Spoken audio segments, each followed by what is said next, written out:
ਇਹ ਅੱਜ ਦੀ ਨਵੀਂ ਕਿਸ਼ਤ ਹੈ ਜੀ। 8 ਕਿਸ਼ਤਾਂ ਪਹਿਲਾਂ ਮੈਂ ਆਪਣੀ ਖੁਦ ਨਵਿਸ਼ਤੀਆਂ ਜਿਹੜੀਆਂ ਉਹ ਰਿਕਾਰਡ ਕਰ ਚੁੱਕਾ ਹਾਂ। ਔਰ ਜਿਵੇਂ ਜਿਵੇਂ ਇਹ ਕਿਸ਼ਤਾਂ ਅੱਗੇ ਵੱਧ ਰਹੀਆਂ ਨੇ, ਦਿਲਚਸਪੀ ਇਹਦੇ 'ਚ ਬਹੁਤ ਵੱਧ ਰਹੀ ਹੈ। ਔਰ ਤੁਸੀਂ ਮਹਿਸੂਸ ਕਰੋਗੇ ਕਿ ਇਨਸ਼ਾਅੱਲਾ ਤੁਹਾਡਾ ਦਿਲ ਉਚਾਟ ਨਹੀਂ ਹੋਏਗਾ। ਇਸ ਵਾਸਤੇ ਕਿ ਇੱਕ ਇੱਕ ਮੰਜ਼ਰ, ਇੱਕ ਇੱਕ ਯਾਦ, ਇੱਕ ਇੱਕ ਦਿਨ ਤੇ ਇੱਕ ਇੱਕ ਲਮਹਾ, ਇਹ ਜਿਹੜਾ ਦੇਹੀ ਮਾਹੌਲ ਦਾ ਉਹ ਕਲਚਰ ਹੈ ਨਾ, ਇਹਦੇ ਤੇ ਇੱਕ ਇੱਕ ਪੂਰਾ ਐਪੀਸੋਡ ਬਣ ਸਕਦਾ ਹੈ। ਇੱਕ ਇੱਕ ਐਪੀਸੋਡ ਬਣ ਸਕਦਾ ਹੈ, ਇੱਕ ਇੱਕ ਗੱਲ ਜਿਹੜੀ ਮੈਂ ਕਰਨਾ। ਬਹਰਲ ਉਹ ਖੁਦ ਨਵਿਸ਼ ਜਿਹੜੀ ਹੈ ਇਹਨੂੰ ਮੁਕੰਮਲ ਕਰਕੇ ਇਨਸ਼ਾਅੱਲਾ ਉਹਦੇ ਮੁਕੰਮਲ ਜਿਹੜਾ ਪ੍ਰੋਸੈਸ ਹੈ ਨਾ ਹਰ ਕੰਮ ਦਾ, ਮਸਲਾ ਅਗਰ ਕੋਈ ਫਸਲ ਬੀਜੀ ਦੀ ਹੈ ਤੇ ਉਹਦੇ ਬੀਜਣ ਤੋਂ ਲੈ ਕੇ ਤੇ ਜਿਹੜਾ ਕਹਿੰਦੇ ਨੇ ਫਾਰਮ ਟੂ ਫੋਰਕ ਕਨਸੈਪਟ, ਕਿ ਤੁਹਾਡੀ ਟੇਬਲ ਤੇ ਕਿਵੇਂ ਪਹੁੰਚਦਾ ਹੈ, ਉਹ ਸਾਰਾ ਹਰ ਫਸਲ ਦਾ ਜਿਹੜਾ ਇਨਸ਼ਾਅੱਲਾ ਉਹ ਮੈਂ ਦੇਣ ਦੀ ਕੋਸ਼ਿਸ਼ ਕਰਾਂਗਾ। ਬਾਹਰ ਤੌਰ ਖੁਦ ਨਵਿਸ਼ਤ ਦੀ ਨਵੀਂ ਕਿਸ਼ਤ ਨੂੰ ਜਾਰੀ ਰੱਖਦਿਆਂ ਹੋਇਆਂ ਮੈਂ ਅਰਜ਼ ਕਰਾਂਗਾ ਕਿ ਸਾਡਾ ਜਿਹੜਾ ਡੇਰਾ ਯਾਨੀ ਰਕਬਾ ਸਾਡਾ ਨਾ, ਉਹ ਦਰਸਾਣਾ ਰਾਜਬਾ ਜਿਹੜਾ ਸਾਡੇ ਪਿੰਡ ਦੇ ਤੇ ਨਾਲ, ਸਾਡੇ ਪਿੰਡ ਦਾ ਨੰਬਰ ਸੀ 435 ਜੀਂਬੇ, ਤੇ ਸਾਡੇ ਆਪੋਜ਼ਿਟ ਉਹ ਰਾਜਬਾ ਦਰਸਾਣਾ ਕ੍ਰਾਸ ਕਰਕੇ 434 ਜੀਂਬੇ ਫਤਿਹਪੁਰ ਆਉਂਦਾ ਸੀ। ਤੇ ਸਾਡੇ ਲਹਿੰਦੇ ਵੱਲ ਤੁਸੀਂ ਕਹਿ ਲਓ, ਮੇਰੇ ਨਾਨਕਿਆਂ ਦਾ ਪਿੰਡ ਸੀ 437 ਜੀਂਬੇ ਕੁੰਜਰਾ। ਇਸੇ ਤਰ੍ਹਾਂ ਸਾਡੇ ਜਿਹੜਾ ਚੜ੍ਹਦਾ ਪਾਸਾ ਸੀ ਉਸ ਤੇ 431 ਤੇ 432, 431 ਭਵਾਨਾ ਤੇ 432 ਜਿਹੜਾ ਹੈ ਇਹ ਧੀਰੋ ਕੇ ਇਹ ਪਿੰਡ ਆਉਂਦਾ ਸੀ।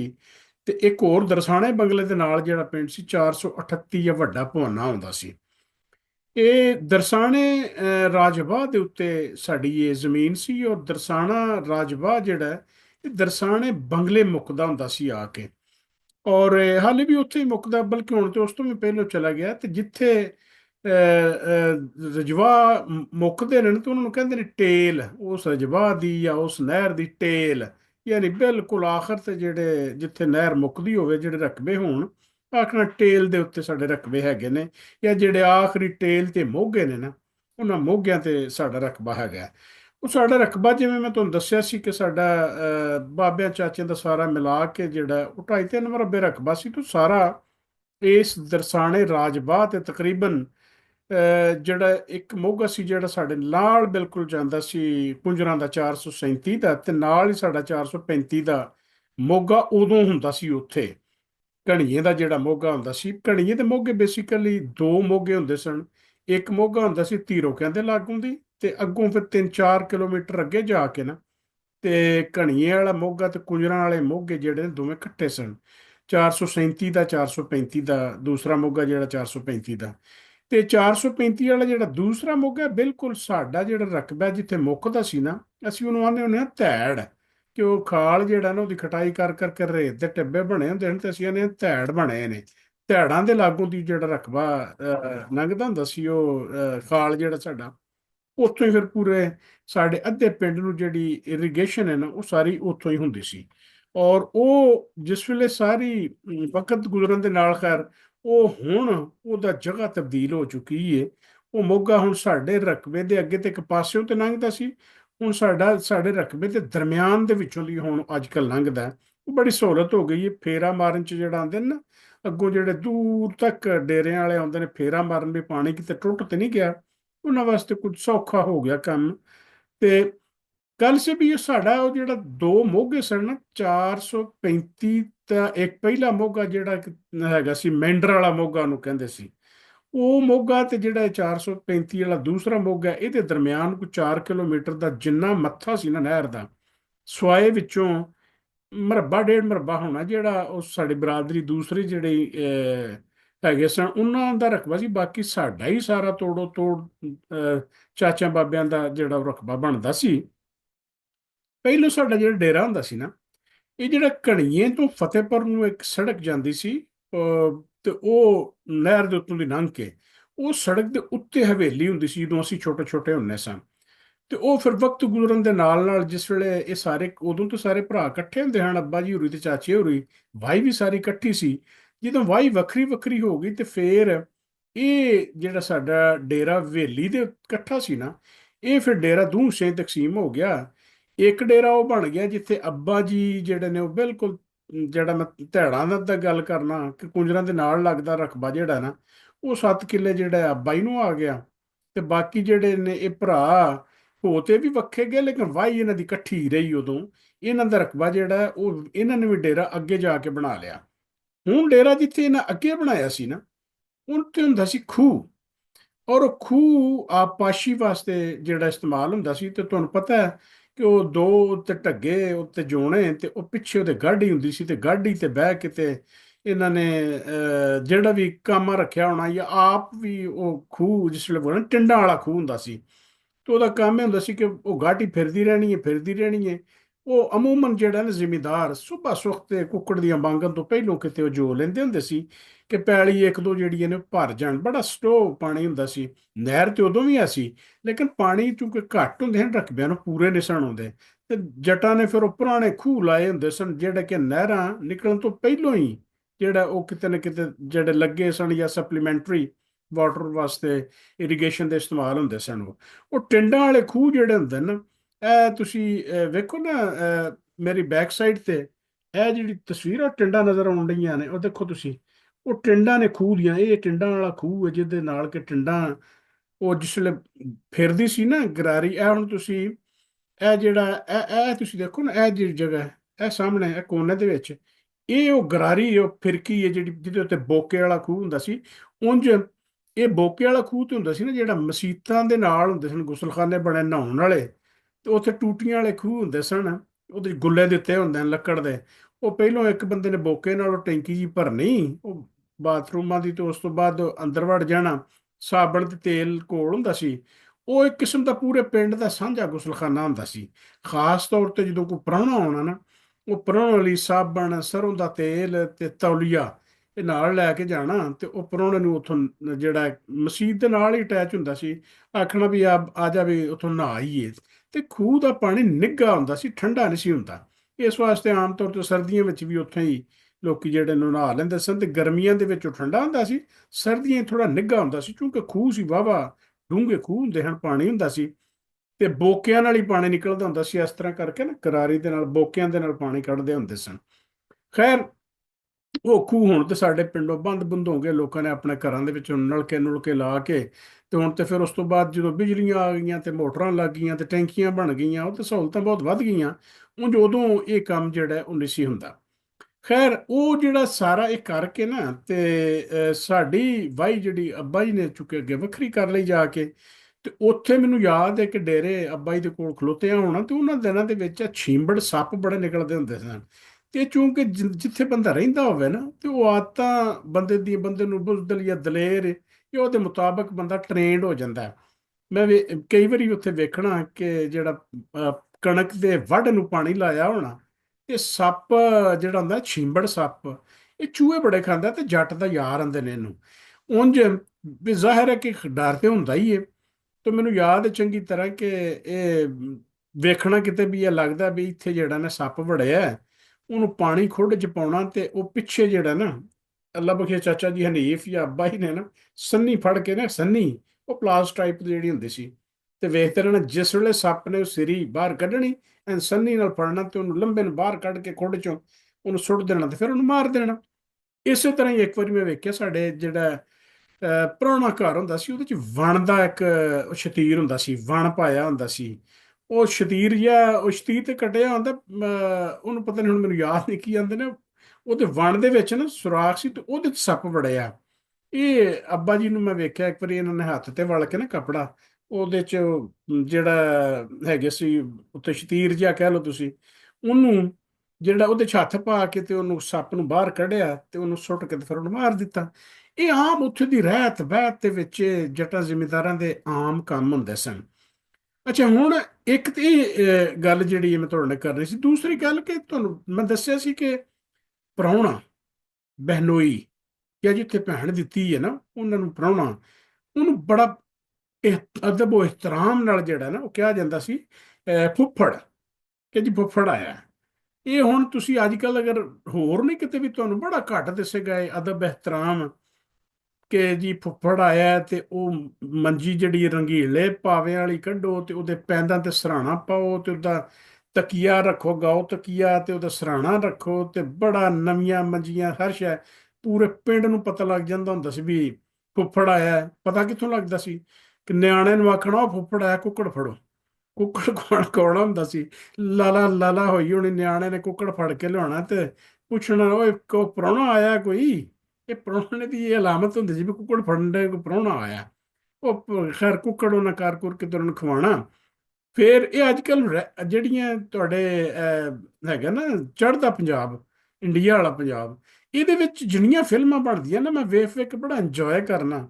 ਅੰਗਰੇਜ਼ ਜਿਵੇਂ ਇੱਕ ਫਿਲਮ ਹੈ ਨਾ, ਉਹਦੇ 'ਚ ਬੜਾ ਕਲਚਰ ਹੈ, ਸ਼ਰੀਕਾ ਬੜਾ ਕਲਚਰ ਹੈ, ਜਿਹੜਾ ਵਾਕਿਆ ਹੀ ਉਹਨਾਂ ਨੇ ਜਿਹੜਾ ਪ੍ਰੀਜ਼ਰਵ ਕੀਤਾ ਆਪਣੀ ਫਿਲਮਾਂ ਦੇ ਨਾਲ, ਡਾਕੂਮੈਂਟ ਕਰ ਛੜਿਆ ਉਹਨੂੰ। ਸਾਡੇ ਇਹ ਕਲਚਰ ਨਹੀਂ ਹੈਗਾ। ਔਰ ਇਹ ਵਾਕਿਆ ਹੀ ਇੰਜ ਲੱਗਦਾ ਜਿਵੇਂ ਸਾਨੂੰ, ਉਹ ਮੈਂ ਵੇਖਣ ਡਿਆ ਹੁੰਦਾ ਨਾ ਕਈ ਵਾਰੀ ਫਿਲਮ, ਤੇ ਮੈਨੂੰ ਸਵਾਦ ਆਉਂਦਾ ਕਿ ਯਾਰ ਇੱਥੋਂ ਹੀ ਤੇ ਅਸੀਂ ਲੰਘ ਕੇ ਆਏ ਆ ਸਾਰੇ, ਇਸੇ ਰਾਹ ਤੋਂ, ਇਹਨਾਂ ਡੰਡੀਆਂ ਪਗਡੰਡੀਆਂ ਸੜਕਾਂ ਤੋਂ ਤੇ ਅਸੀਂ ਲੰਘ ਕੇ ਆਏ ਆ। ਉਹ ਫੇਰ ਫੁੱਫੜ ਦਾ ਇਹ ਹੁੰਦਾ ਸੀ ਕਿ ਮਿਸਾਲ ਤੌਰ ਤੇ ਅੱਬਾ ਜੀ ਇਹ ਵਿਆਹੇ ਸਨ ਮੇਰੇ 437 ਕੁੰਜਰਾਂ ਦੇ ਵਿੱਚ, ਨਾਲ ਗੁਆਂਢ ਪਿੰਡ ਸੀ, ਤੇ ਪੂਰਾ ਪਿੰਡ ਹੀ ਬਹੁਤ ਇਹਤਰਾਮ ਅੱਬਾ ਜੀ ਦਾ ਕਰਦਾ ਸੀ, ਬਹੁਤ ਸ਼ਰਮੋ ਹਯਾ, ਬੜੀ ਇੱਜ਼ਤ ਕਰਨੀ। ਇਹ ਆਖਣਾ ਫੁੱਫੜ ਆਇਆ, ਤੇ ਫੁੱਫੜ ਨੂੰ ਉੱਚੇ ਚੱਲ ਮਿਲਣ ਆਉਣਾ ਸਾਰਿਆਂ ਨੇ। ਔਰ ਉੱਥੇ ਕੋਈ ਲੜਾਈ ਪੜਾਈ ਹੋ ਜਾਣੀ ਨਾ, ਤੇ ਫੈਸਲੇ ਵਾਸਤੇ ਫੁੱਫੜ ਹੋਰਾਂ ਨੂੰ ਸੱਦਣਾ। ਤੇ ਜਿਹੜੇ ਮੇਰੇ ਨਾਨਕੇ ਨੇ, ਉਹਨਾਂ ਦੀ ਕੋਈ ਔਖਾ ਭਾਰਾ ਵੇਲਾ ਵੀ ਆਉਣਾ, ਤੇ ਕੋਈ ਥਾਣੇਦਾਰ ਥੁਣੇਦਾਰ ਨੇ ਆਉਣਾ। ਪਿੰਡਾਂ 'ਚ ਰੌਲਾ ਤੇ ਪਈ ਹੀ ਰਹਿੰਦੇ ਨੇ, ਸ਼ਰੀਕੇ ਲੜਦੇ ਲੁੜਦੇ ਰਹਿੰਦੇ ਨੇ। ਤੇ ਅੱਬਾ ਜੀ ਦੀ ਗੱਲ ਜਿਹੜੀ ਹੈ, ਉਹ ਜਿਹੜਾ ਥਾਣੇਦਾਰ ਹੁੰਦਾ ਸੀ ਉਹਨੂੰ ਵੀ ਪਤਾ ਹੁੰਦਾ ਸੀ ਕਿ ਚੋਰੀ ਨੇ ਗੱਲ ਜਿਹੜੀ ਸੱਚੀ ਕਰਨੀ ਹੈ, ਜੋ ਮਰਜ਼ੀ ਹੋ ਜਾਏ। ਅੱਬਾ ਜੀ ਝੂਠ ਨਹੀਂ ਸੁਣ ਬੋਲਦੇ ਹੁੰਦੇ, ਬਿਲਕੁਲ ਨਹੀਂ, ਭਾਵੇਂ ਉਹ ਜਿੰਨਾ ਵੀ ਕੋਈ ਸੱਚ ਕੌੜਾ ਹੁੰਦਾ, ਲੇਕਿਨ ਕਰਨਾ ਉਹਨਾਂ ਸੱਚ ਹੀ ਹੁੰਦਾ ਸੀ। ਕੋਈ ਹਕਮਤ, ਕੋਈ ਮਸਲਤ ਜਿਹੜੀ ਹੈ, ਉਹ ਬਿਲਕੁਲ ਉਹ ਨਹੀਂ ਸੀ ਹੁੰਦੀਆਂ। ਉਹ ਆਦਤਾਂ ਖੈਰ ਸਾਡੇ ਤੇ ਸਾਡੀਆਂ ਤਾਂ ਨਹੀਂ ਹੈਗੀਆਂ, ਅਸੀਂ ਤਾਂ ਬੜਾ ਹੀ ਕਮਜ਼ੋਰ ਹਾਂ। ਲੇਕਿਨ ਈਮਾਨ ਬੜਾ ਮਜ਼ਬੂਤ ਸੀ ਉਹਨਾਂ ਦਾ, ਰੱਬ ਤੇ ਪੂਰਾ ਯਕੀਨ ਹੁੰਦਾ ਸੀ। ਜਿੱਥੇ ਜਾਣੀ ਹੈ ਗੱਲ ਖੜਕਾ ਕੇ ਕਰਨੀ ਹੈ, ਸਾਫ਼ ਤੇ ਸੁਥਰੀ ਕਰਨੀ ਹੈ। ਤੇ ਉਹ ਬੜਾ ਇਹਤਰਾਮ ਹੁੰਦਾ ਸੀ। ਇਸੇ ਤਰ੍ਹਾਂ ਹੀ ਫਿਰ ਧੀਆਂ ਦਾ ਬੜਾ ਜਿਹੜਾ ਖਿਆਲ ਹੁੰਦਾ ਸੀ ਨਾ, ਕਿ ਅੰਮੀ ਸਾਡੀ ਨੇ ਜਾਣਾ ਉੱਥੇ ਕੁੰਜਰਾਂ ਦੇ ਵਿੱਚ ਆਪਣੇ ਪੇਕੇ, ਤੇ ਬੜਾ ਖੁਸ਼ ਹੋ ਕੇ ਤੇ ਉੱਥੋਂ ਕਦੀ ਘੜਾ, ਕਦੀ ਚਾਟੀ, ਕਦੀ ਹੋਰ ਜਿਹੜਾ ਘੁਮਿਆਰ ਹੁੰਦੇ ਸਨ ਪਿੰਡ ਦੇ ਵਿੱਚ, ਤੇ ਉਹ ਘੁਮਿਆਰਾਂ ਨੇ ਆਖਣਾ ਭੈਣ ਆਈ ਹੈ ਤੇ ਆ ਚਾਟੀ ਲੈ ਜਾ, ਤੇ ਆ ਘੜਾ ਲੈ ਜਾ, ਤੇ ਫਲਾਣੀ ਸ਼ਾ ਲੈ ਜਾ, ਇਹ ਦੌਰਾ ਲੈ ਜਾ, ਦੌਰਾ ਲੈ ਜਾ, ਇਹ ਕਾਰਡ ਨਹੀਂ ਲੈ ਜਾ। ਤੇ ਜਿਸ ਵੇਲੇ ਮਾਂ ਨੇ ਆਉਣਾ, ਤੇ ਕੋਈ ਨਾ ਕੋਈ ਸ਼ੈ ਨਾ ਦੇ ਕੇ ਨਾ ਬਗਲ 'ਚ, ਤੇ ਉਹ ਲਈ ਆਉਂਦੇ ਹੋਣਾ ਵੀ ਇਹ ਉਹ ਘੁਮਿਆਰਾਂ ਨੇ ਆਖਿਆ ਸੀ ਕਿ ਭੈਣ ਲੈ ਜਾ। ਤੇ ਇਹ ਪਿੰਡ ਦੇ ਵਿੱਚ ਕੋਈ ਇਹੋ ਜਿਹੀਆਂ ਚੀਜ਼ਾਂ ਕਾਢ ਨਹੀਂ ਹੁੰਦੀਆਂ, ਤੇ ਦੁੱਧ ਕਾਢਦੇ ਨੇ। ਉਹ ਦੁੱਧ ਉਹਦੇ ਚ ਜਿਹੜਾ ਦੁੱਧ ਵੀ ਕਾਢਣ ਦਾ ਤਰੀਕਾ ਇਹ ਹੁੰਦਾ ਸੀ ਕਿ ਵਿੱਚ ਦੁੱਧ ਜਿਹੜਾ ਧਾਰਾਂ ਕੱਢ ਕੇ ਲਿਆਉਣੀਆਂ, ਕਾੜ੍ਹਨੀ ਚ ਪਾ ਦੇਣਾ। ਕਾੜ੍ਹੇ ਨੂੰ ਜਿਹੜਾ ਗੋਹਿਆਂ ਦੀ ਅੱਗ ਹੁੰਦੀ ਸੀ, ਇਹ ਜਿਹੜਾ ਪਾਥੀਆਂ ਹੁੰਦੀਆਂ ਨੇ, ਗੋਹਿਆਂ ਦੀ ਅੱਗ ਤੇ ਪੂਰਾ ਦਿਨ ਜਿਹੜਾ ਹਲਕੀ ਆਂਚ ਤੇ ਪੱਕਦਿਆਂ ਰਹਿਣਾ, ਪੱਕਦਿਆਂ ਰਹਿਣਾ, ਤੇ ਉਹਦੇ ਤੇ ਮਲਾਈ ਸ਼ਲਾਈ ਆ ਜਾਣੀ। ਰਾਤ ਨੂੰ ਫਿਰ ਉਹ ਦੁੱਧ ਨੂੰ ਜਿਹੜਾ ਨਾ, ਉਹਨੂੰ ਜਾਗ ਲਾ ਦੇਣੀ, ਉਹਦੇ ਵਿੱਚ ਦਹੀਂ ਥੋੜਾ ਜਿਹਾ ਪਾ ਕੇ ਜਾਗ ਲਾ ਦੇਣੀ, ਤੇ ਉੱਤੇ ਉਹਦੇ ਕੱਪੜੇ ਛੱਪੜੇ ਦੇ ਦੇਣੇ, ਕੋਈ ਟੈਂਪਰੇਚਰ ਸੈੱਟ ਕਰਦੀਆਂ ਹੋਣੀਆਂ ਨੇ ਮਾਵਾਂ ਸਾਡੀਆਂ। ਉਹ ਖੈਰ ਠੀਕ ਹੋ ਕੇ ਸਵੇਰੇ ਜਿਸ ਵੇਲੇ ਬਾਂਗਾ ਮਿਲਣੀਆਂ, ਤੇ ਨੀਂਹ ਹੁੰਦੀ ਸੀ, ਨੀਂਹ ਤੇ ਹੁੰਦੀ ਸੀ ਰੱਖੀ ਚਾਟੀ। ਉਹ ਚਾਟੀ ਦੇ ਵਿੱਚ ਉਹ ਪਾ ਕੇ ਨਾ, ਦਹੀਂ ਵਾਲਾ ਜਿਹੜਾ ਪੂਰਾ ਉਹ ਕਾੜਨੀ ਹੁੰਦੀ ਸੀ, ਉਹ ਲੁੱਦ ਦੇਣੀ, ਤੇ ਫਿਰ ਉਹ ਜਿਹੜੀ ਇਹ ਮਧਾਣੀ, ਉਹਦੇ ਨਾਲ ਦੁੱਧ ਰੜਕਣ ਸ਼ੁਰੂ ਕਰ ਦੇਣਾ। ਤੇ ਉਹ ਇਹ ਬਾਂਗਾ ਵੇਲੇ ਦੀ ਗੱਲ ਹੈ, ਕਿਤੇ ਸਵਖਤੇ ਉੱਥੇ ਸੌਣਾ ਕਿੰਨੇ ਹੁੰਦਾ ਸੀ। ਆਵਾਜ਼ਾਂ ਮਾਰਨੀਆਂ ਮਾਂ ਨੇ, ਬੇਜ਼ਫਰ ਉੱਠ ਜਾ, ਨਮਾਜ਼ ਦਾ ਟਾਈਮ ਹੋਇਆ ਹੀ, ਨੂਰ ਪੀਰ ਦਾ ਵੇਲਾ ਤੇ ਹਾਲੇ ਤੂੰ ਸੁੱਤਾ ਹੈ, ਨੂਰ ਪੀਰ ਦਾ ਵੇਲਾ ਤੇ ਹਾਲੇ ਤੂੰ ਸੁੱਤਾ ਹੈ। ਉਹ ਕਿਆ ਮਜ਼ੇ ਦੀਆਂ ਗੱਲਾਂ ਸਨ। ਅੱਲਾਹ ਤਾਲਾ ਕਰੀ ਕਿ ਰਹਿਮਤ ਕਰੇ ਸਾਡੀਆਂ ਮਾਵਾਂ ਨੂੰ ਜਿਹੜੀਆਂ ਟੁਰ ਗਈਆਂ ਨੇ। ਫਿਰ ਇਸੇ ਤਰ੍ਹਾਂ ਉਹ ਉਹਨਾਂ ਦਾ ਰੂਟੀਨ ਇਹ ਹੁੰਦਾ ਸੀ, ਉਹ ਧਾਰਾਂ ਆਪਣਾ ਜਿਸ ਵੇਲੇ ਦੁੱਧ ਰਿੜਕ ਲੈਣਾ, ਤੇ ਫਿਰ ਹੱਥ ਨਾਲ ਮੱਖਣ ਕੱਢਣਾ, ਉੱਥੇ ਫਲੋਟ ਕਰਦਾ ਹੁੰਦਾ ਸੀ ਮੱਖਣ ਕੱਢਣਾ। ਪਹਿਲੋਂ ਰਿੜਕਣ ਤੋਂ ਪਹਿਲੋਂ ਦਹੀਂ ਵੱਖਰਾ ਕੱਢ ਲੈਂਦੇ ਹੁੰਦੇ ਸਨ। ਉਹ ਕੱਢ ਕੇ ਤੇ ਬਾਕੀ ਜਿਹੜੀ ਉਹ ਲੱਸੀ, ਚਾਟੀ ਦੀ ਲੱਸੀ ਬਣ ਜਾਣੀ। ਪੂਰਾ ਦਿਨ ਉਹ ਲੱਸੀ ਪੀਂਦਿਆਂ ਪੁੰਦਿਆਂ ਰਹਿਣਾ, ਬਲਕਿ ਪੀਂਦਿਆਂ ਪੁੰਦਿਆਂ ਆਪ ਨਹੀਂ ਰਹਿਣਾ, ਆਂਢ ਗੁਆਂਢ ਜੇ ਕੋਈ ਹੋਣਾ ਨਾ ਜਿਹਨਾਂ ਨੂੰ ਲੱਸੀ ਦੀ ਲੋੜ ਹੋਣੀ, ਉਹਨਾਂ ਵੱਲ ਵੀ ਘਲਾ ਦੇਣੀ, ਉਹਨਾਂ ਆ ਕੇ ਤੇ ਲੈ ਜਾਣਾ ਕਿ ਭੈਣ ਉਹ ਲੱਸੀ ਤੇ ਦਿਓ ਜੇ, ਤੇ ਉਹਨਾਂ ਲੱਸੀ ਪਾ ਦੇਣੀ, ਤੇ ਉਹਨਾਂ ਲੈ ਜਾਣੇ। ਇੰਨਾ ਭਾਈਚਾਰਾ ਹੁੰਦਾ ਸੀ, ਇੰਨਾ ਪਿਆਰ ਹੁੰਦਾ ਸੀ, ਇੰਨੀ ਮੁਹੱਬਤ ਹੁੰਦੀ ਸੀ। ਹੁਣ ਇਹਦੇ ਨਾਲ ਹੀ ਮੈਂ ਇਹ ਵੀ ਗੱਲ ਮੁਕਾ ਦੇਵਾਂ ਕਿ ਇਸ ਵੇਲੇ ਰਾਤ ਨੂੰ, ਇਹ ਤਾਂ ਸੁਬਾਹ ਦਾ ਟਾਈਮ ਹੁੰਦਾ ਸੀ ਨਾ ਕੰਮ, ਤੇ ਰਾਤ ਨੂੰ ਇਹ ਹੁੰਦਾ ਸੀ ਕਿ ਉਹਨਾਂ ਨੇ ਕੀ ਕਰਨਾ ਕਿ 46 ਮੈਂ ਦਿਨਾਂ ਦੀ ਗੱਲ ਕਰਨਾ, 46 ਦਿਨਾਂ ਦੇ ਵਿੱਚ ਕਿ ਚਰਖਾ ਡਾਹ ਤੇ ਚਰਖੇ ਦੇ ਤੇ ਆਪਣੇ ਦਰਮਿਆਨ ਚ ਅੱਗ ਵਾਲੀ ਭੜੋਲੀ ਰੱਖ ਲੈਣੀ। ਠੰਡਾਂ ਬੜੀਆਂ ਹੁੰਦੀਆਂ ਸਨ, ਹੁਣ ਤੇ ਉਹ ਠੰਡਾਂ ਪੈਂਦੀਆਂ ਹੀ ਨਹੀਂ। ਤੇ ਉਹ ਨਾਲੇ ਅੱਗ ਸੇਕਦੇ ਨੇ ਨਾਲ, ਤੇ ਨਾਲੇ ਜਿਹੜਾ ਕਪਾਹ ਚੁਣ ਕੇ ਲਿਆਂਦੀ ਹੋਣੀ, ਉਹਨੂੰ ਰੂਪ ਜਾਣੀ ਤੋਂ ਪਜਾਣਾ ਤੇ ਉਹਦੀਆਂ ਪੂਣੀਆਂ ਬਣਾਉਣੀਆਂ। ਪੂਣੀਆਂ ਬਣਾ ਕੇ ਤੇ ਫਿਰ ਇਸ ਤਰ੍ਹਾਂ ਜਿਹੜਾ ਉਹਨੂੰ ਕੱਤਣਾ, ਉਹਦੇ ਤੇ ਕੱਤਣਾ, ਸੂਤਰ ਬਣਾਉਣਾ ਉਹਦਾ ਚਰਖੇ ਦੇ ਨਾਲ, ਤੇ ਉਹ ਕੱਤ ਕੇ ਤੇ ਉਸ ਤੋਂ ਬਾਅਦ ਉਹਦੀਆਂ ਛੱਲੀਆਂ ਬਣਾਈ ਜਾਣੀਆਂ। ਜਿਹੜੀਆਂ ਉਹ ਛੱਲੀਆਂ ਸਾਰੀਆਂ ਨੂੰ ਫਿਰ ਅਟੇਰਨਾ, ਅਟੇਰ ਕੇ ਤੇ ਫਿਰ ਜਲਾਇਆਂ ਨੂੰ ਘਲਣਾ, ਆਖਣਾ ਵੀ ਇਹਦਾ ਮੈਨੂੰ ਖੇਸ ਬਣਾ ਦਿਓ, ਇਹੋ ਜਿਹੀ ਚਤਈ ਬਣਾ ਦਿਓ, ਖੇਸ ਬਣਾ ਦਿਓ। ਉਹਨਾਂ ਨੇ ਅੱਗੇ ਸਾਰਾ ਫਿਰ ਉਹਨਾਂ ਵੱਡੀਆਂ ਵੱਡੀਆਂ ਲਾਈਆਂ ਹੁੰਦੀਆਂ ਸਨ। ਖੱਡੀ ਤੇ ਛੋਟੀ ਹੁੰਦੀ ਹੈ, ਵੱਡੀਆਂ ਵੱਡੀਆਂ ਮੈਨੂੰ ਹੁਣ ਉਹਦਾ ਨਾਂ ਨਹੀਂ ਯਾਦ। ਉਹ ਉਹਨਾਂ ਲਾਈਆਂ ਹੁੰਦੀਆਂ ਸਨ, ਉਹ ਕੋਈ 100 ਫੁੱਟ ਲੰਮੀ, ਤੇ ਉਹਦੇ ਵਿੱਚ ਫਿਰ ਉਹਨਾਂ ਨੇ ਉਹਨੂੰ ਸੂਤਰ ਨੂੰ ਜਿਹੜਾ ਚੰਗੀ ਤਰ੍ਹਾਂ ਰਗੜਨਾ, ਤੇ ਫਿਰ ਮਿਲਾ ਕੇ ਤੇ ਖੱਡੀ ਤੇ ਬਹਿਣਾ, ਖੱਡੀ ਤੇ ਉਣ ਕੇ ਤੇ ਉਹ ਖੇਸ ਖੂਸ ਜਿਹੜੇ ਨਾ ਉਹ ਦੇਣਾ। ਉਹ ਫਿਰ ਖੇਸ ਜਿੰਨੇ ਹੁੰਦੇ ਨੇ, ਮਾਂ ਸਾਡੀ ਨੇ ਪੂਰੇ ਪਿੰਡਾਂ 'ਚ ਇਹ ਕਲਚਰ ਹੁੰਦਾ ਸੀ, ਉਹ ਖੇਸ ਸੰਭਾਲ ਕੇ ਰੱਖਣੇ, ਜਿਹੜੇ ਜ਼ਰੂਰਤ 'ਚ ਹੋਣੇ ਤੇ ਉਹ ਤੇ ਕੋਲ ਰੱਖ ਲੈਣੇ। ਤੇ ਬਾਕੀ ਜਿਹੜੀਆਂ ਧੀਆਂ ਹੋਣੀਆਂ ਨਾ, ਉਹ ਜੰਮਦੀਆਂ ਤੋਂ ਹੀ ਉਹਨਾਂ ਦਾ ਜਹੇਜ਼ ਬਣਾਉਣਾ ਸ਼ੁਰੂ ਕਰ ਦੇਣਾ। ਇਹ ਮੇਰੀ ਧੀ ਵਾਸਤੇ ਹੈ, ਤੇ ਮੇਰੀ ਧੀ ਵਾਸਤੇ ਹੈ, ਤੇ ਮੇਰੀ ਧੀ ਵਾਸਤੇ ਹੈ। ਇਸੇ ਤਰ੍ਹਾਂ ਹੀ ਜ਼ੇਵਰ ਹੁੰਦੇ ਸਨ, ਜਿਹੜੇ ਮਾਵਾਂ ਦੇ ਜ਼ੇਵਰ ਹੁੰਦੇ ਸਨ।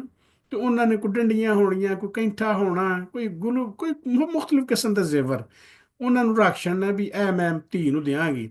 ਫਿਰ ਉਹ ਇੱਕ ਐਸਾ ਐਸਟ ਹੁੰਦਾ ਸੀ ਕਿ ਜਿਹੜਾ ਜਦੋਂ ਵਿਆਹ ਸ਼ਾਦੀ ਧੀ ਦੀ ਕਰਨੀ, ਤੇ ਆਖਣਾ ਵੀ ਇਹ ਮੈਂ ਤੈਨੂੰ ਡੰਡੀਆਂ ਪਾਈਆਂ ਨੇ, ਤੇ ਇਹ ਮੈਨੂੰ, ਇਹ ਤੈਨੂੰ ਮੈਂ ਦਿੱਤਾ, ਇਹ ਫਲਾਣੀ ਧੀ ਦਾ, ਤੇ ਇਹ ਫਲਾਣੀ ਧੀ ਦਾ।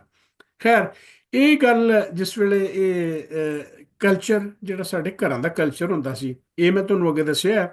ਕੱਲ ਮੈਂ ਦੱਸਿਆ ਸੀ ਤੁਹਾਨੂੰ ਪਿਛਲੀ ਵੀਡੀਓ ਦੇ ਵਿੱਚ ਕਿ ਸੋਫੇ ਹੁੰਦੇ ਹਨ। ਸਾਡਾ ਚੌਂ ਜਿਹੜਾ ਉਹ ਸ਼ਤੀਰਾਂ ਦਾ ਸੋਫਾ ਹੁੰਦਾ ਸੀ, ਚੌਂ ਦਾ ਜਾਂ ਪੰਜਾਂ ਦਾ ਹੁੰਦਾ ਸੀ ਮੇਰਾ ਖਿਆਲ ਹੈ।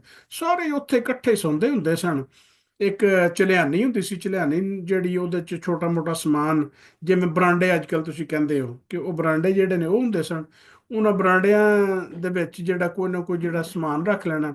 ਤੇ ਜਾਂ ਇੱਕ ਹੁੰਦੀ ਹੈ ਮਾਈਕਰੋ ਇਕੋਨੋਮੀ। ਉਹ ਤੁਸੀਂ ਵੇਖੋ, ਉਹ ਕੋਨੇ ਦੇ ਵਿੱਚ ਭੜੋਲਾ ਬਣਿਆ ਕੱਚਾ, ਇਹੋ ਜਿਹੇ ਭੜੋਲੇ ਹੁੰਦੇ ਹਨ, ਤੇ ਭੜੋਲੇ ਦੇ ਨਾਲ ਤੁਸੀਂ ਵੇਖੋ ਨਾ, ਤੇ ਟੋਕਾ ਵੀ ਲੱਗਾ ਹੈ। ਇਹ ਟੋਕਾ ਪੱਠੇ ਕੁਤਰਨ ਨੂੰ ਹੁੰਦਾ ਸੀ। ਇਹ ਘਰਾਂ ਦੇ ਵਿੱਚ ਆਮ ਤੌਰ ਤੇ ਲੱਗੇ ਹੁੰਦੇ ਹਨ, ਜਿਨ੍ਹਾਂ ਨੇ ਘਰ ਥੋੜਾ ਬਹੁਤ ਮਾਲ ਰੱਖਿਆ ਹੁੰਦਾ ਸੀ। ਅਮੂਮਨ ਇਹ ਟੋਕੇ ਸ਼ੋਕੇ ਇਹ ਅੱਡੇ ਡੇਰਿਆਂ ਤੇ ਹੁੰਦੇ ਹਨ, ਜਿਹੜਾ ਮਾਲ ਡੰਗਰ ਰੱਖ ਕੇ ਉੱਥੇ ਤੈਨੂੰ ਕੁਤਰ ਕੇ ਪੱਠੇ ਪਾਉਂਦੇ ਸੀ। ਇਹ ਜਿਹੜੀ ਚੀਜ਼ ਹੈ ਨਾ, ਜਿਹੜੀ ਮੈਂ ਹੁਣ ਗੱਲ ਕਰਨ ਲੱਗਾ, ਇਹ ਭੜੋਲਾ ਤੁਸੀਂ ਕਹਿੰਦੇ ਹੋ, ਉਹ ਕੱਚਾ ਭੜੋਲਾ। ਹੁਣ ਤੇ ਬੜੇ ਸਟਾਈਲ ਦੇ ਪਿੰਡਾਂ 'ਚ ਭੜੋਲੇ ਆ ਗਏ ਨੇ, ਭਲੇ ਭੜੋਲੇ ਮੁੱਕ ਹੀ ਗਏ ਨੇ, ਹੁਣ ਤੇ ਦਾਣੇ ਹੀ ਥੋੜੇ ਥੋੜੇ ਰਹਿ ਗਏ। ਲੇਕਿਨ ਫਿਰ ਵੀ ਹਾਲੇ ਵੀ ਪਿੰਡਾਂ ਦੇ ਵਿੱਚ ਹੁਣ ਉਹ ਜਿਸਤੀ ਚਾਦਰ ਦੇ ਭੜੋਲੇ ਬਣਦੇ ਨੇ। ਅੱਗੇ ਕੱਚੇ ਭੜੋਲੇ ਇਸ ਤਰ੍ਹਾਂ ਹੁੰਦੇ ਹਨ, ਸਾਡਾ ਵੀ ਇਸ ਤਰ੍ਹਾਂ ਹੀ ਹੁੰਦਾ ਸੀ। ਇਹ ਜਦੋਂ ਵੀ ਜੱਟ ਨੇ ਵਾਢੀ ਕਰ ਲੈਣੀ, ਤੇ ਕਣਕ ਜਿਹੜੀ ਹੋ ਜਾਣੀ, ਕਣਕ ਨੂੰ ਲਿਆ ਕੇ ਤੇ ਫਿਰ ਸਟੋਰ ਕਰ ਲੈਣਾ। ਜਿਹੜੀ ਵਾਧੂ ਹੋਣੀ ਉਹ ਵੇਚ ਦੇਣੀ, ਆੜਤੀ ਨੂੰ ਦੇ ਦੇਣੀ, ਤੇ ਬਾਕੀ ਘਰ ਇੱਥੇ ਸਟੋਰ ਕਰ ਲੈਣੀ। ਇਹ ਸਟੋਰ ਕਰਕੇ, ਤੇ ਇਹ ਤੁਹਾਡੀ ਮਾਈਕਰੋ ਇਕੋਨੋਮੀ, ਹੁਣ ਮੈਂ ਗੱਲ ਕਰਨ ਲੱਗਾ ਕਿ ਉਸ ਵਕਤ ਇਹ ਫੂਡ ਸਿਕਿਉਰਿਟੀ ਦੇ ਚੈਲੰਜ ਨੂੰ ਨਿਬਟਦੇ ਕਿਵੇਂ ਹੁੰਦੇ ਸਨ। ਕਿ ਭੜੋਲਾ ਰੱਖ ਛੱਡਣਾ, ਤੇ ਭੜੋਲੇ ਨੂੰ ਭਰ ਲੈਣਾ, ਤੇ ਔਖ ਸੌਖ ਵੇਲੇ ਕਿਸੇ ਨੂੰ ਜੇ ਲੋੜ ਪੈਣੀ ਤੇ ਉਹਨੂੰ ਦੇ ਵੀ ਦੇਣਾ, ਵੀ ਜਦੋਂ ਤੇਰੀਆਂ ਵਾਢੀਆਂ ਹੋਣਗੀਆਂ ਨਾ, ਉਦੋਂ ਤੂੰ ਮੈਨੂੰ ਇੰਨੀ ਕਣਕ ਜਿਹੜੀ ਮੇਰੇ ਕੋਲ ਲੈ ਕੇ ਚੱਲਿਆ ਜਾਂ ਚੱਲੀ ਏ, ਇਹ ਮੈਨੂੰ ਮੋੜ ਦੇ। ਇੱਕ ਇਕਨੋਮੀ ਤੇ ਇਹ ਹੋ ਗਈ। ਦੂਸਰਾ ਇੱਕ ਹੁੰਦੀ ਸੀ ਇਕਨੋਮੀ ਕਿ ਤੁਹਾਡਾ ਮੁਰਗੀਆਂ ਨੇ ਅੰਡੇ ਦਿੱਤੇ ਨੇ। ਇਹ ਐਸੀ ਮਾਈਕਰੋ ਇਕਨੋਮੀ ਸੀ, ਐਸਾ ਭਾਈਚਾਰਾ ਸੀ ਕਿ ਸਿਰਫ ਮੁਹੱਬਤ ਪਿਆਰ ਨਹੀਂ ਸੀ ਵੱਧਦਾ, ਬਲਕਿ ਇੱਕ ਦੂਸਰੇ ਦੀ ਸਪੋਰਟ ਹੁੰਦੀ ਸੀ। ਉਹ ਮੈਨੂੰ ਯਾਦ ਹੈ ਚੰਗੀ ਤਰ੍ਹਾਂ, ਸਾਡੇ ਚਾਚਾ ਗੁਲਾਮ ਮੁਹੰਮਦ ਹੁੰਦਾ ਸੀ ਸਾਡੇ ਨਾਲ ਦੇ ਘਰ ਵਿੱਚ, ਉਹ ਵਧੇਚੇ ਹੁੰਦੇ ਸਨ। ਤੇ ਚਾਚੀ ਸ਼ਰੀਫਾ, ਉਹਦੀ ਬੀਵੀ ਜਿਹੜੀ, ਉਹਨੇ ਕਈ ਵਾਰੀ ਕੰਧ ਦੂਸਰੇ ਪਾਸਿਓਂ ਆਵਾਜ਼ ਮਾਰ ਕੇ ਆਖਣਾ, ਭੈਣ ਭੈਣ ਮੇਰੀ ਮਾਂ ਦਾ ਨਾਂ ਹਾਜਰਾ ਸੀ, ਕਿ ਭੈਣ ਹਾਜਰਾ, ਪ੍ਰਾਹੁਣੇ ਆਏ ਨੇ ਤੇ ਤੁਹਾਡੀ ਕੁਕੜੀ ਨੇ ਕੋ ਆਂਡੇ ਦਿੱਤੇ ਨੇ। ਤੇ ਅੰਮੀ ਨੇ ਆਖਣਾ, ਹਾਂ ਭੈਣ ਹੈਗੇ ਨੇ, ਮੈਂ ਦੇਣੀ ਆ, ਦਿਓ ਮੈਨੂੰ, ਤੇ ਜਦੋਂ ਸਾਡੀ ਕੁਕੜੀ ਦੇਗੀ ਨਾ, ਤੇ ਉਹ ਆਂਡੇ ਅਸੀਂ ਮੋੜ ਦਿਆਂਗੇ। ਕਿਆ ਬਾਤ ਹੈ, ਕਿਆ ਬਾਤ ਹੈ। ਮਹਿਸੂਸ ਕਰੋ ਇਸ ਮੁਹੱਬਤ ਨੂੰ, ਕਿ ਕਿੰਨੀ ਮੁਹੱਬਤ, ਕਿੰਨਾ ਭਾਈਚਾਰਾ ਸੀ ਉਹਨਾਂ ਲੋਕਾਂ ਦੇ ਵਿੱਚ। ਉਹ ਅੰਮੀ ਨੇ ਉਹਨੂੰ ਅੰਡੇ ਦੇ ਦੇਣੇ, ਤੇ ਜਦੋਂ ਉਹਨਾਂ ਦੀ ਕੁਕੜੀ ਨੇ ਆਂਡੇ ਦੇਣੇ, ਆਂਡੇ ਹੀ ਮੋੜ ਦੇਣੇ। ਫਿਰ ਸਾਡੇ ਪਿੰਡ ਸਬਜ਼ੀ ਵਾਲੇ ਸਾਈਕਲ ਤੇ, ਬਜਾਜੀ ਵਾਲਾ ਸਬਜ਼ੀ ਵਾਲਾ, ਆਮ ਤੌਰ ਤੇ ਜਿਹੜਾ ਸਗੀਰਾ ਉਹਦਾ ਨਾਂ ਹੁੰਦਾ ਸੀ, ਸਬਜ਼ੀ ਸੁਬਜ਼ੀ ਵਾਲਾ, ਉਹਨੇ ਆਉਣਾ। ਇਸ ਤੇ ਉਹ ਇਸੇ ਤਰ੍ਹਾਂ ਘੁਮਿਆਰਾਂ ਦਾ ਵੀ ਇੱਕ ਬੰਦਾ ਆਉਂਦਾ ਹੁੰਦਾ ਸੀ, ਉਹਦਾ ਨਾਮ ਅਸ਼ਫਾਕ ਸੀ ਸ਼ਾਇਦ, ਕੀ ਨਾਂ ਸੀ। ਤੇ ਉਹਨੇ ਵੀ ਸਾਈਕਲ ਤੇ ਬਜਾਜੀ ਵੇਚਣ ਆਉਣਾ, ਕੱਪੜੇ ਵੇਚਣ ਆਉਣਾ ਨਾ, ਕੱਪੜਾ ਲੈ ਲਓ, ਇਹ ਕਰੋ, ਉਹਨੇ ਹੋਕਾ ਦਿੰਦੇ ਆਉਣਾ ਬਾਹਰ। ਤੇ ਸਗੀਰੇ ਨੇ ਬਾਹਰ ਆਉਣਾ, ਤੇ ਅਮੂਮਨ ਤੇ ਸਬਜ਼ੀ ਘਰਾਂ ਦੇ ਵਿੱਚ ਡੇਰਿਆਂ ਤੇ ਲਾਈ ਹੁੰਦੀ ਸੀ। ਇਹ ਮਾਵਾਂ ਸਾਡੀਆਂ ਨੇ ਆਪ ਜਾ ਕੇ ਸਬਜ਼ੀ ਲਾਈ ਹੁੰਦੀ ਸੀ। ਫਿਰ ਉਹ ਜਿਹੜਾ ਉਦੋਂ ਸਪਰੇਵਾਂ ਸਪੂਰਾਂ ਤੇ ਹੁੰਦੀਆਂ ਨੇ ਸਨ, ਇਨਸੈਕਟਾਂ ਤੋਂ ਬਚਾਉਣ ਲਈ ਜਿਹੜੀ ਸਵਾਹ ਨਹੀਂ ਹੁੰਦੀ ਮਣਛਿੱਟੀ ਦੀ, ਇਹ ਉੱਤੇ ਜਿਹੜਾ ਉੱਤੇ ਜਿਹੜਾ ਤਰੌਂਕ ਦੇ ਨਹੀਂ ਪਾ ਦੇਣੀ, ਆਖਣਾ ਵੀ ਇਹਦੇ ਨਾਲ ਹੁਣ ਜਿਹੜਾ ਕੀੜਾ ਨਹੀਂ ਆਉਣਾ। ਲੇਕਿਨ ਕਈ ਵਾਰੀ ਸਬਜ਼ੀ ਨਹੀਂ ਸੀ ਹੁੰਦੀ ਤੇ ਸਗੀਰੇ ਨੇ ਗੋਜਰੇ ਲੈ ਕੇ ਆਉਣਾ ਸਾਈਕਲ ਤੇ 15-20 ਕਿਲੋਮੀਟਰ ਚਲਾ ਕੇ ਸਾਈਕਲ, ਸਬਜ਼ੀ ਲੈ ਲਓ, ਫਲਾਣੀ ਸ਼ਾ ਲੈ ਲਓ, ਫਲਾਣੀ ਸ਼ਾ ਲੈ ਲਓ, ਫਲਾਣੀ ਸ਼ਾ ਲੈ ਲਓ। ਉਹ ਇਹਨਾਂ ਨੇ ਬਾਹਰ ਨਿਕਲਣਾ, ਭਾਈ ਸਗੀਰਿਆ ਕੀ ਹੈਗਾ ਜੀ? ਮਿਸਾਲ ਦੇ ਤੌਰ ਤੇ ਉਹਨੇ ਕਿਹਾ ਜੀ ਭਿੰਡੀਆਂ ਨੇ ਜਾਂ ਬਤਾਊ ਨੇ ਜਾਂ ਕੱਦੂ ਹੈ ਮੇਰੇ ਕੋਲ। ਤੇ ਕਿਵੇਂ ਆ? ਤੇ ਗੌਰ ਕਰੋ ਗੱਲ, ਇਹ ਭੈਣ ਦਾਣੇ ਉਹ ਸਾਵੀਂ। ਅੱਲਾਹੁ ਅਕਬਰ। ਪੈਸੇ ਹੁੰਦੇ ਕੋ ਨਹੀਂ ਸਨ, ਉਹ ਬਚਾ ਬਚਾ ਕੇ ਰੱਖੀ ਦੇਣ, ਤੇ ਮਾਂ ਨੇ ਭੜੋਲੇ ਦੇ ਵਿੱਚੋਂ ਦਾਣੇ ਕੱਢਣੇ। 1 ਕਿਲੋ ਸੇਰ, 2 ਸੇਰ, 3 ਸੇਰ, ਜਿਹੜੇ ਤੇ ਜਿੰਨੀ ਸਬਜ਼ੀ ਚਾਹੀਦੀ ਹੋਣੀ, ਉਹਨੇ ਇੱਕ ਪਾਸੇ ਤਕੜੀ ਦੇ ਦਾਣੇ ਪਾ ਲੈਣੇ, ਦੂਸਰੇ ਪਾਸੇ ਸਬਜ਼ੀ ਪਾ ਲੈਣੀ। ਜਾਂ ਆਖਣਾ ਦਾਣਿਓ ਆਧੀ, ਜਾਂ ਆਖਣਾ ਦਾਣਿਓ ਸਾਵੀਂ। ਉਹ ਸਬਜ਼ੀ ਲਿਆ ਕੇ ਤੇ ਆਪਣੇ ਕਾਪੂ ਲੈਣੀ, ਗੁਜ਼ਾਰਾ ਕਰ ਲੈਣਾ। ਇਹ ਬਾਰਟਰ ਹੈ, ਇਹਨੂੰ ਕਹਿੰਦੇ ਨੇ ਬਾਰਟਰ, ਕਿ ਤੁਸੀਂ ਪੈਸੇ ਦੇਣ ਦੀ ਬਜਾਏ ਕੋਈ ਚੀਜ਼ ਖਰੀਦਣ ਦੇ ਤੁਸੀਂ ਜਿੰਸ ਦੇ ਬਦਲੇ ਜਿੰਸ ਦਿੰਦੇ ਹੋ ਨਾ, ਇਹਨੂੰ ਬਾਰਟਰ ਕਹਿੰਦੇ ਨੇ। ਇਹੋ ਜੀ ਤੇ ਮਾਈਕਰੋ ਇਕਨੋਮੀਜ਼ ਹੁੰਦੀਆਂ ਸਨ, ਜਿਹੜੀਆਂ ਕਿ ਸਾਡੇ ਘਰਾਂ ਦੇ ਵਿੱਚ ਜਿਹੜਾ ਫੂਡ ਸਿਕਿਉਰਿਟੀ ਦੇ ਹਵਾਲੇ ਨਾਲ ਉਹਨਾਂ ਦੀ ਇੱਕ ਬੜੀ ਅਹਿਮੀਅਤ ਹੁੰਦੀ ਸੀ। ਅੱਛਾ, ਫਿਰ ਇੱਕ ਹੋਰ ਜਿਹੜੀ ਗੱਲ ਸੀ ਉਹ ਇਹ ਸੀ ਕਿ ਜਦੋਂ ਸਾਉਣ ਭਾਦਰੋਂ ਆਉਣਾ ਨਾ ਤੇ ਬਾਰਿਸ਼ਾਂ ਬੜੀਆਂ ਹੋਣੀਆਂ, ਤੇ ਅਸੀਂ ਨਿੱਕੇ ਨਿੱਕੇ ਹੁੰਦੇ ਸਾਂ। ਤੁਸੀਂ ਕਹਿ ਲਓ ਕਿ ਤਕਰੀਬਨ 5-6 ਸਾਲਾਂ ਤੇ 7 ਸਾਲਾਂ ਦੇ ਹੋ ਗਏ ਹੋਵਾਂਗੇ ਉਦੋਂ। ਤੇ ਉਦੋਂ ਅੱਬਾ ਜੀ ਨੇ ਕਹਿਣਾ ਜਾਂ ਚਾਚਿਆਂ ਨੇ ਕਹਿਣਾ, ਉਹ ਬੁੱਢ ਚ ਲੈ ਜਾਓ ਡੰਗਰਾਂ ਨੂੰ, ਤੇ ਚਾਰੋ ਜਾ ਕੇ ਉੱਥੇ ਬੜਾ ਮੀਂਹ ਪਿਆ ਤੇ ਬੜਾ ਉੱਥੇ ਘਾਹ ਉੱਗਿਆ, ਤੇ ਖਾਣ ਪੀਣਗੇ ਤੇ ਪੜਨਗੇ। ਬੜੀ ਬੜੀ ਗੱਲ ਹੁੰਦੀ ਸੀ, ਬੜੀ ਹਿਕਮਤ ਸੀ ਇਹ ਵੀ।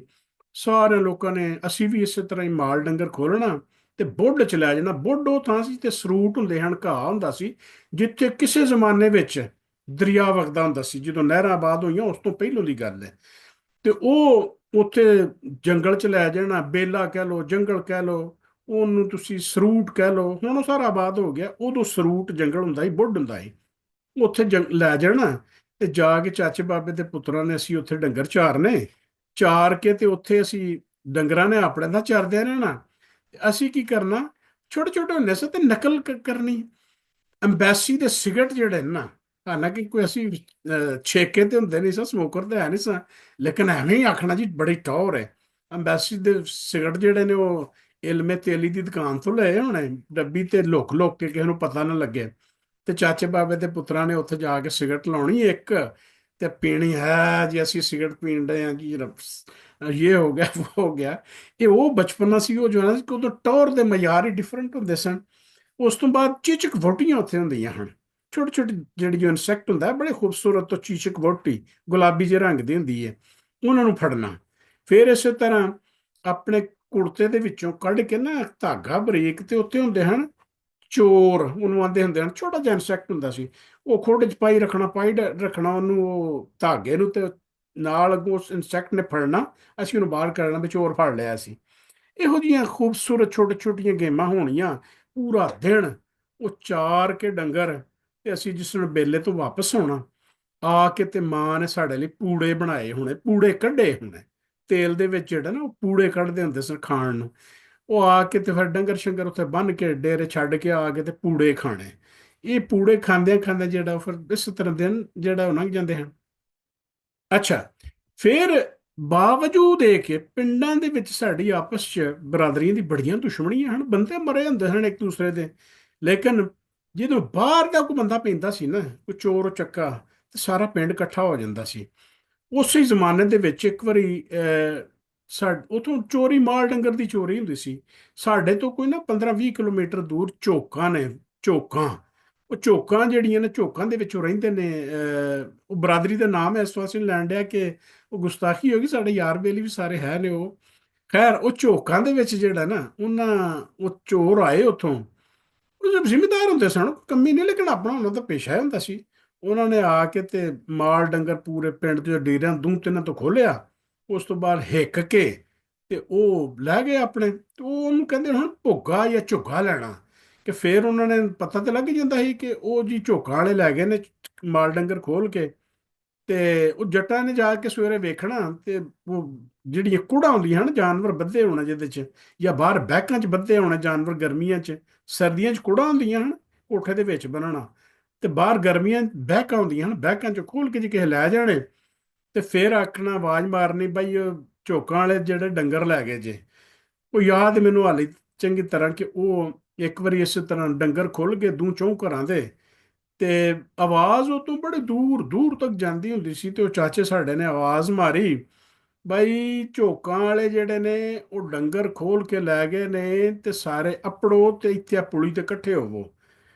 ਉਹ ਪੁਲੀ ਤੇ ਇਕੱਠੇ ਹੋਏ ਤੇ ਸਾਰੇ, ਸਿਰਫ ਇਹ ਨਹੀਂ ਵੀ ਇਹ ਬਰਾਦਰੀ ਜਿਹੜੇ ਚਾਚੇ ਬਾਬੇ ਦੀ ਔਲਾਦ, ਜਿਹੜੇ ਜਾਨੀ ਦੁਸ਼ਮਣ ਸਨ ਮੁਖਾਲਿਫ ਪਾਰਟੀ ਵਾਲੇ, ਜਿਨ੍ਹਾਂ ਨੂੰ ਲੋਕੀ ਇਹ ਸਮਝਦੇ ਹਨ ਆਪਸ ਚ ਅਸੀਂ ਹੈਗੇ ਸਨ ਦੁਸ਼ਮਣੀ ਸੀ, ਉਹ ਵੀ ਉਸੇ ਤਰ੍ਹਾਂ ਘੋੜੀਆਂ ਤੇ ਬੰਦੂਕਾਂ, ਉਹ ਪੁਲੀ ਤੇ ਇਕੱਠੇ ਹੋਏ ਤੇ 30 35 40 ਜਵਾਨ ਬੰਦੂਕਾਂ ਤੇ ਘੋੜੀਆਂ ਤੇ ਗਏ ਝੋਕਾਂ ਦੇ ਵਿੱਚ। ਝੋਕਾਂ ਜਾ ਕੇ ਹਾਂ ਬਈ ਝੋਕਾਂ ਵਾਲਿਓ ਅਸੀਂ ਆ ਗਏ ਆ। ਉਹਨਾਂ ਵੇਖਿਆ ਵੀ ਇਹ ਬੜੇ ਤਗੜੇ ਨੇ, ਇਹਨਾਂ ਕੋਲ ਬੰਦੂਕਾਂ ਵੀ ਨੇ, ਘੋੜੀਆਂ ਤੇ ਬੈਠੇ ਨੇ, ਲੜਨਾ ਹੈ। ਉਹਨਾਂ ਆਖਿਆ ਜੀ ਝੁੱਗਾ, ਉਹਨੇ ਕਿਹਾ ਕਾਹਦਾ ਝੁੱਗਾ, ਜਿੱਥੋਂ ਖੋਲੇ ਜੀ ਉੱਥੇ ਬੰਨ ਕੇ ਆਓ। ਉਹਨਾਂ ਨੇ ਦੱਸਦੇ ਸਨ ਸਾਰਾ ਤਗੜਾ ਤਗੜਾ ਹੀ ਹੁੰਦਾ। ਫਿਰ ਇਹਨਾਂ ਨੇ ਗੱਲ ਕਰਨੀ ਕਿ ਆਪਸ ਚ ਪਿੰਡ ਚ ਦੁਸ਼ਮਣੀ ਹੈ, ਲੇਕਿਨ ਜਿਸਲੇ ਪਿੰਡ ਪੂਰੇ ਦਾ ਕੋਈ ਪ੍ਰੋਬਲਮ ਹੋਣਾ ਤੇ ਫਿਰ ਸਾਰੇ ਇਕੱਠੇ ਨੇ। ਉਹਨਾਂ ਨੇ ਸਾਰੇ ਡੰਗਰ ਉੱਤੋਂ, ਉਹਨਾਂ ਕਿਹਾ ਜੀ ਖੜਨੇ ਨਹੀਂ, ਉੱਥੇ ਜਿੱਥੋਂ ਖੋਲੇ ਜੇ ਉੱਥੇ ਬੰਨ ਕੇ ਆਓ। ਉਹਨਾਂ ਨੇ ਝੋਕਾਂ ਵਾਲਿਆਂ ਨੇ ਖੈਰ ਅੱਗੇ ਲਾਏ ਡੰਗਰ ਤੇ ਲਿਆ ਕੇ ਬੰਨ ਕੇ, ਤੇ ਉਸ ਤੋਂ ਬਾਅਦ ਸਾਡੇ ਪਿੰਡ ਦੇ ਵਿੱਚ ਮਾਲ ਡੰਗਰ ਦੀ ਚੋਰੀ ਮੈਂ ਨਹੀਂ ਕਦੀ ਸੁਣੀ ਹੋਈ ਹੋਵੇ। ਬਾਕੀ ਛੋਟੀ ਮੋਟੀ ਚੱਲਦੇ ਰਹਿੰਦੇ ਨੇ, ਚੋਰ ਚੁੱਕੇ ਤੇ ਆਉਂਦੇ ਹੀ ਰਹਿੰਦੇ ਨੇ। ਉਹਨਾਂ ਦਿਨਾਂ ਦੇ ਵਿੱਚ ਬਹੁਤੀਆਂ ਲੱਗਦੀਆਂ ਹੁੰਦੀਆਂ ਸੀ, ਜਾਂ ਮਾਲ ਡੰਗਰ ਦੀ ਚੋਰੀ ਸੀ ਤੇ ਜਾਂ ਸੰਨਾਂ ਲੱਗਦੀਆਂ ਹੁੰਦੀਆਂ ਸਨ। ਉਹ ਸੰਨਾਂ ਹੁੰਦੀਆਂ ਨੇ ਕਿ ਜਿਹੜੇ ਕੱਚੇ ਕੋਠੇ ਹੁੰਦੇ ਨੇ ਨਾ, ਉਹ ਉਦੋਂ ਪੱਕੀਆਂ ਇੱਟਾਂ ਤੇ ਹੁੰਦੀਆਂ ਨਹੀਂ ਸਨ, ਤੇ ਉਹ ਪਿਛਵਾੜੇ ਤੋਂ ਕਿਸੇ ਨੇ ਆਉਣਾ, ਉਹ ਸੁਰੰਗ ਦੀ ਬੁਨਿਆਦ ਕੱਢ ਕੇ ਤੇ ਅੰਦਰ ਵੜਨਾ ਸੁਫੇ 'ਚ, ਉਹ ਤੇ ਸੰਦੂਕ ਸੰਦਾਕ ਜਿਹੜਾ ਪਿਆ ਹੋਣਾ ਉਹਨੂੰ ਖੋਲ ਖਾਲ ਕੇ ਜ਼ੇਵਰ ਜ਼ੁਵਰ ਲੁੱਟ ਲੱਟ ਕੇ ਤੇ ਲੈ ਜਾਣਾ ਉਹਨਾਂ ਨੇ। ਤੇ ਇਹ ਸੰਨਾਂ ਉਦੋਂ ਲੱਗਦੀਆਂ ਹੁੰਦੀਆਂ ਸਨ। ਚੋਰੀ ਦਾ ਇੱਕ ਤਰੀਕਾ ਜਿਹੜਾ ਨਾ ਉਹ ਇਹ ਵੀ ਹੁੰਦਾ ਸੀ। ਅੱਛਾ, ਫਿਰ ਇੱਕ ਹੋਰ ਗੱਲ ਕਿ ਦਰਸਾਣਾ ਬੰਗਲਾ, ਬੰਗਲਿਆਂ 'ਚ ਤਾਰਾਂ ਤੁਸੀਂ ਵੇਖਿਆ ਹੋਣਾ, ਹਾਲੇ ਵੀ ਖੰਭਿਆਂ ਦੇ ਉੱਤੇ ਤਾਰਾਂ ਲੱਗੀਆਂ ਹੁੰਦੀਆਂ ਨੇ।